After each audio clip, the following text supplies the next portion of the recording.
Hola, ¿qué tal? ¿Cómo estás? Seas bienvenido al curso Programación con Memoria Dinámica. Estamos viendo lo que son los hilos. A continuación vamos a platicar lo que son las arquitecturas multicore. ¿Por qué? Porque los hilos es muy importante para poder desarrollar aplicaciones que saquen provecho de estas arquitecturas. Vamos a empezar con un poco de historia. Si nos remontamos a los años 90 y quizá a principios de la década de los años 2000, la velocidad del CPU tendía a duplicarse cada 18 meses. Por ejemplo, si en 1991 teníamos un procesador Intel 386 que en aquel entonces corría 25 MHz, aproximadamente 2 años después ya había un procesador Intel 486 de 50 MHz y 2 años después había un procesador Pentium a 100 MHz, cuando en un año y medio después, es decir, a mediados de 1996, ya teníamos el Pentium MMX a 200 MHz. En 1998, es decir, 18 meses después, teníamos el Pentium 2 a 400 MHz. En el año 2000, 18 meses después aproximadamente, teníamos el Pentium 3 a 800 MHz. En el año 2001 teníamos el Pentium 4 a 1.6 GHz. Y en el año 2003 ya teníamos un Pentium 4 a 3 GHz. La pregunta es, ¿a qué velocidad vamos ahora? ¿Cuántos años han pasado del año 2003 a la fecha? ¿Y en qué velocidad estamos?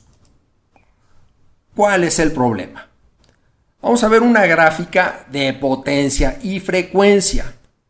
¿A qué me refiero con esto? En el eje de las Y tengo la potencia requerida. En el eje de las X, la frecuencia, es decir, la velocidad de reloj, a la cual está corriendo el procesador. Aquí yo puedo ver que la potencia requerida es menos de 9 watts, pero cuando llegamos a los 1.2 GHz pasa de 9 watts, pero cuando llegamos a los 2.5 GHz pasamos de los 59 watts y aproximadamente por los 2.8 o 3 GHz se dispara el consumo de potencia. Entonces, ¿cuál es el problema?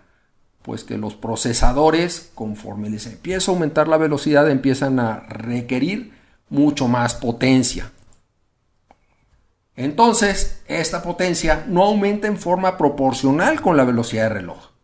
Es decir, pasando los 2.8 GHz, ya vemos que se dispara. Entonces, ¿qué es lo que hicieron los fabricantes? Redujeron la velocidad para permitir ahorrar potencia y entonces aumentar la cantidad de núcleos. Por ejemplo, si yo tengo un procesador que tiene esta potencia, la que se está mostrando aquí en este gráfico, y está dando este rendimiento, el que se está mostrando aquí en este gráfico, pero resulta que yo le aumento la potencia hasta un 73%, es decir, le inyecto 73% más de potencia, solamente voy a obtener una mejora del 13%. En cambio, en el caso contrario, si reduzco la potencia al 51%, el rendimiento solamente se reduce 13%, es decir, el rendimiento queda en 87% comparado con el rendimiento con la potencia que le estábamos mandando inicialmente.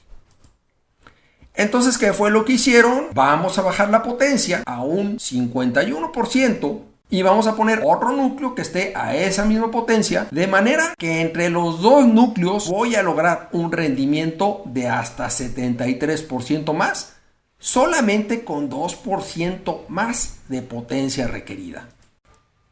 ¿Para qué me sirven los hilos en una arquitectura multicore o en una arquitectura donde haya múltiples CPUs? Vamos a suponer que yo tengo 4 CPUs o 4 cores y tengo un programa hecho en un solo hilo que hace uso intensivo del CPU. Con un solo hilo, una aplicación no puede sacar provecho de una arquitectura donde haya múltiples CPUs disponibles. Es decir, todas las instrucciones de este programa se ejecutan solamente en uno de los CPUs y voy a tener 3 CPUs que van a estar ociosos. Pero si yo esta aplicación la parto en tareas y hago que estas tareas se ejecuten en hilos diferentes, ahora sí, con varios hilos, cada hilo puede ejecutarse en un CPU diferente y de esta manera puede aprovecharse el paralelismo. Gracias por tu atención y si tienes dudas, a continuación las resolvemos.